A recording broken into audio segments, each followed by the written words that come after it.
During the first 24 events of 2024, 12 of them are being hosted at the UFC Apex. Dana, thank you so much for this. I am hyped to constantly be watching events hosted at your warehouse.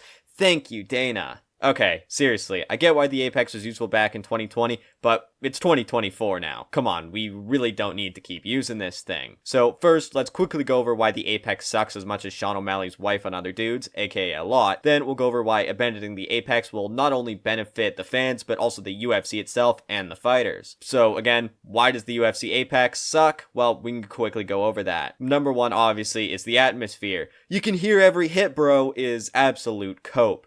Absolutely hardcore coping. Be honest with yourself. You did not legitimately enjoy watching a legend like Anderson Silva retire without a crowd. And let's be honest, whenever you see an absolute banger fight in the Apex, don't you just kind of wish that it was in an actual arena so that you could hear like a crowd roaring at it as well? At least, that's what I think. The crowd, it's part of what makes an event hype, with lengthy walkouts due to the size of an arena, cheering, booing, chanting, etc. Plus, as is, it's not like you really even get to hear every hit, since they still have a few hundred people in the Apex. So, it's kind of the worst of both worlds. You can't hear the fight and hear every hit perfectly like the empty Apex, but the crowd's also not big enough to be hype, so it's just kind of depressing, if anything. Like, wow, big knockout, I couldn't hear it that well, but it's also kind of depressing just hearing half a dozen people go wow instead of 10,000 people going wow. But number two, the UFC uses the Apex to skimp on star power and making good cards, because they're not expected to sell out a crowd, and these events are just part of the ESPN Plus deal, so they're also not expecting to sell pay-per-views, which means they have zero incentive to make these cards any good or have literally any name value outside of the main event, meaning that the main events are often very weak. Unranked Bobby Green versus Grant Nobody's Ever Heard of You Dawson as a main event? Great KO, and Grant's a nice dude, but come on now. And fight nights of the past, before the Apex, were consistently more stacked than they are today because of this. But poor old Dana, man, it would be too hard to do so many UFC events across the world, or even just across the US.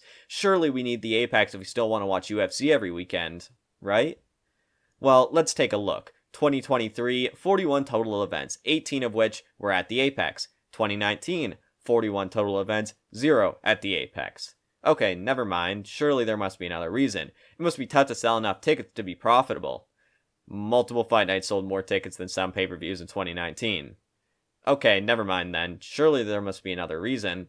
Actually, no, I can't think of one. So here's why we should absolutely go back to hosting fight nights outside of the Apex. It benefits the UFCs themselves. They make more money. It's that easy. Sure, it means you have to have more employees, but surely selling an extra 10,000 tickets a week makes up for that. It benefits the fighters too, since let's be real, so many fighters could be much bigger stars if they simply got to fight in front of actual big crowds, not the gathering of 7 people at the Apex. Since, it's not just the combination of those 10,000 people in the crowd seeing you, but, most people are more likely to watch a card when it's actually an arena, not just an Apex card. I know plenty of people who will watch fight nights, but only if it's one in arena, because they pretty much automatically know, this one's just in the Apex, yeah, it's gonna probably be terrible. And let's be real, for 90% of the card usually, they're kind of right. And for the fighters as well, this is absolutely what happens. Armin Sarukian, he fought 5 times in a row at the Apex, then once he actually got to be on an arena card, people took notice of him, because guess what? A lot more people were tuning into that arena card. It helped that the card he was on and was headlining was a super stacked one, but still. And if you don't want to use high-level fighters for that example, how about someone like Terrence McKinney? Surely you'd have a lot more fans if you got all those wild finishes in front of a big crowd,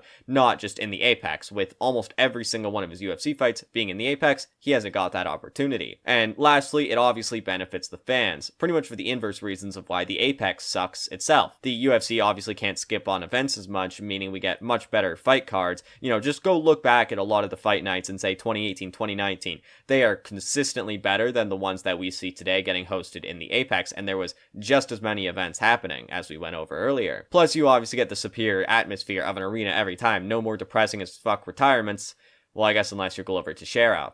On top of that, it means you are a lot more likely to get a card in your area. Since the UFC is coasting at the Apex so much right now, way less places are getting UFC cards. Before 2020, there were dozens of states and countries in general that were semi-regularly getting UFC events that now haven't been visited since 2020, since the UFC would rather just use the Apex. Now, unfortunately, it seems like, as I mentioned at the start of this video, the UFC is still going full steam ahead with the Apex, with 12 of the first 24 events of 2024 being at the Apex, but hopefully the UFC changes their mind on this. I get still using it for Dana White's Contender Series going forward, but there's literally no other major sports organization at the top level that is still hosting their events in near empty venues. How likely do I think it is for the UFC to move away from the Apex? Honestly, with the direction the UFC seems to be going in, unfortunately, I think it's not that likely. The UFC has clearly been trying to go in the direction of a more standard sports league rather than a typical combat promotion for a while. Not necessarily in rankings, if anything, they're going more WWE in that aspect where,